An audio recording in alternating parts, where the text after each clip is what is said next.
আসসালামু আলাইকুম এভরিওয়ান। আজকে একটা চটপটা নুডলসের রেসিপি নিয়ে চলে এসেছি।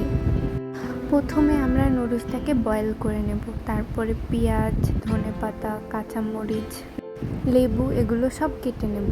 তারপরে একটি কড়াইয়ে তেল দিয়ে তার ভিতর পেঁয়াজ মরিচ দিয়ে ভালো করে ভেজে একটি ডিম দিয়ে দিব। এখানে আসলে 2টা ডিম দিয়েছিলাম। তারপরে এখানে অনেক রকমের মশলা যেমন টেস্টিং সল্ট, মাংসের মশলা, গোলমরিচ গুঁড়া এগুলো দিয়ে ধনেপাতা দিয়ে ভালো করে নেড়ে চেড়ে পরিবেশন করে নিতে হবে। এই যে তৈরি হয়ে গেল আমাদের মজাদার চটপটি নুডলস রেসিপি। অবশ্যই ট্রাই করে দেখবেন। লাস্টে আমাদের বাসার সবাই মিলে এই নুডলসটা নিয়ে কাড়াকাড়ি শুরু হয়ে গিয়েছিল। নতুন হলে অবশ্যই সাবস্ক্রাইব করে দিবেন। ধন্যবাদ।